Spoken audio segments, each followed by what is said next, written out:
Agora, o Bolsonaro, infelizmente, eu não tenho absolutamente nada de bom a dizer acerca dele. Não tenho mesmo. Nem dele, nem dos filhos dele. Eu sei histórias da família, dos filhos dele, porque eu tenho um sobrinho que morou no prédio deles, na Tijuca, há muito tempo. São coisas impensáveis que os garotos faziam, violentas, perversas, abusos de várias naturezas, e você pode entender até o último grau desses abusos. Então, antes dele ser qualquer coisa, eu sempre achei o Bolsonaro o maior idiota da política brasileira. É um cara burro, e ele tem uns pequenos lampejos assim de piadismos. Ele é rápido. Ele é carismático. E ele solta aqueles piadismozinhos dele. Mas aquilo, coitado, a mulher dele tá que não aguenta mais. Eu não sei se ela aguenta um segundo mandato. Porque eu sei, a gente mora lá em Brasília, todo mundo vem. E crente é um problema.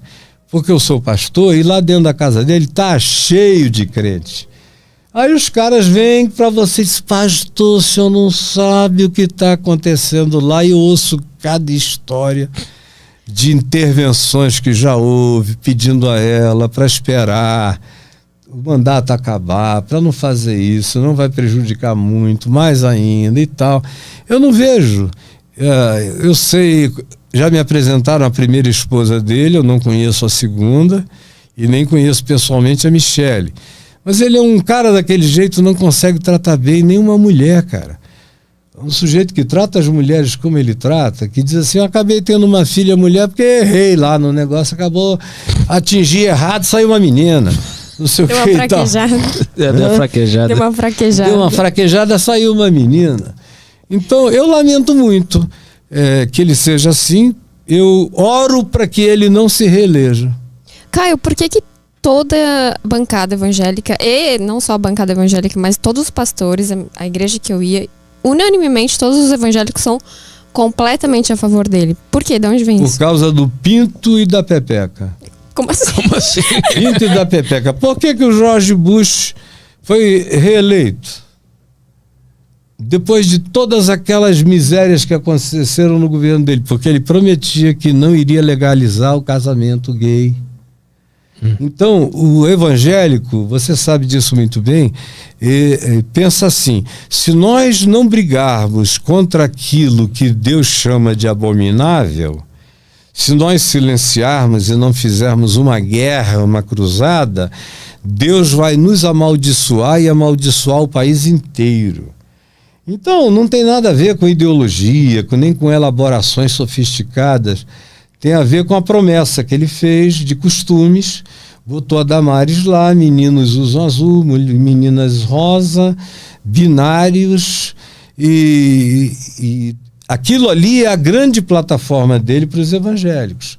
Você ouve esses pastores falando, eles dizem isso.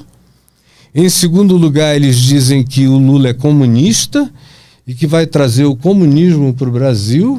A terceira coisa que eles dizem é que essas manifestações de tolerância, de inclusividade, de igualdade de gays, LGBTIK+, seja lá o que for nesse degradê que só cresce, é tudo obra do demônio, e se a gente não luta contra isso, a família vai morrer. A família, para eles, tem que ter um pau e uma pepeca.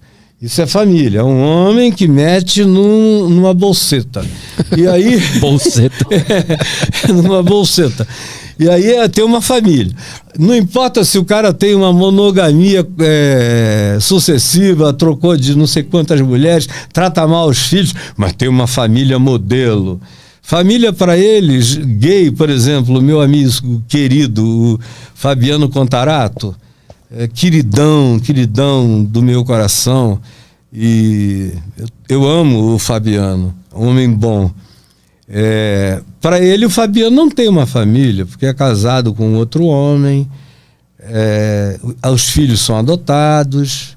Quando eles começarem a ver, os evangélicos, duas mulheres terem filhos delas próprias, irem num banco de dados de sêmen e cada uma delas pegar um sêmen do mesmo doador e tiverem filhos daquele sêmen que nasça parecido com elas, aí é que vai ser um pandemônio. O diabo entrou na genética, isso e aquilo. E é inevitável, já está acontecendo, vai acontecer. E aquilo que Jesus não mencionou não é tema para mim. Qual é a pauta de Jesus? É a questão. Os evangélicos odeiam a pauta de Jesus. A pauta de Jesus é: eu tive fome e me deste de comer. Eu tive sede e me deste de beber. Eu estive nu e me vestiste. Eu fui refugiado, foragido e me acolhestes. Eu fui preso e me visitastes. Eu fui enfermo e foste ver-me. Essa é a pauta de Jesus. Não tem nada a ver com sexismo, etnicismo de qualquer natureza. Paulo diz: pois em Cristo não há nem homem nem mulher, nem escravo nem liberto, nem judeu nem grego, nem cita, nem nenhum outro etnicismo que se possa conhecer. Em Cristo todos são um. Isso inclui homens que têm outras pulsões, mulheres que têm outras pulsões, tanto quanto homens e mulheres que têm pulsão heterossexual uns pelos outros. Família não é mais e não pode ser, e na realidade nunca foi, totalmente caracterizada pelo DNA. O DNA, os romanos não levavam a sério o DNA. Você vê a quantidade de gente que foi feita herdeira de imperadores que eram filhos adotivos, que não tinham nada a ver com o DNA do cara. Você tinha imperador gay que tinha um filho adotivo para substituí-lo todo o tempo. Em Israel também tinha um pouco mais de DNA até Jesus chegar. Com Jesus tem aquela história de Marcos 3, que a Maria e os irmãos ouviram dizer que ele não tinha tempo nem para comer nem para beber, que estava curando gente o dia inteiro, não dormia. Aí os irmãos disseram: olha, esse menino tá doido, mamãe. Aí a Maria disse: vamos lá prendê-lo. Tá escrito aí, leia aí Marcos 3. Aí diz que eles chegaram onde Jesus estava e Maria mandou um recado. Tava uma multidão que não dava nem para entrar, e ele lá dentro com um monte de gente. Aí Maria mandou dizer: diz para ele que a mãe e os irmãos dele estão aqui fora para ele vir aqui já já. Aí chegou lá, alguém deu esse recado. Aí ele olhou em volta, nos olhos de cada pessoa na sala, foi vendo, olhando, calmamente disse: minha mãe? Meus irmãos? Aqui está minha mãe. Para uma mulher da sala, para as mulheres da sala. E aqui estão os meus irmãos, pois minha mãe e meus irmãos são todos aqueles que ouvem a palavra do meu Pai e a praticam.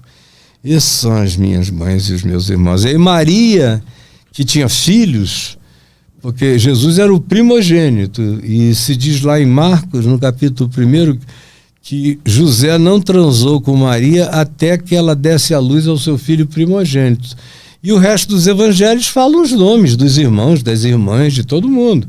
Isso aí foi um dogma que criaram já muitos séculos depois da Maria virginal, eternamente virginal. Mas é um dogma religioso que não se sustenta nem diante do que os judeus chamavam de bênção.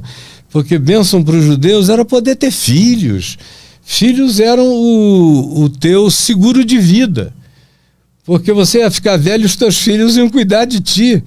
Então, Jesus é que morrendo na cruz, Maria estava em pé lá, e João, Maria e várias mulheres, e João do lado dela. E Jesus, uma das últimas palavras de Jesus foi essa.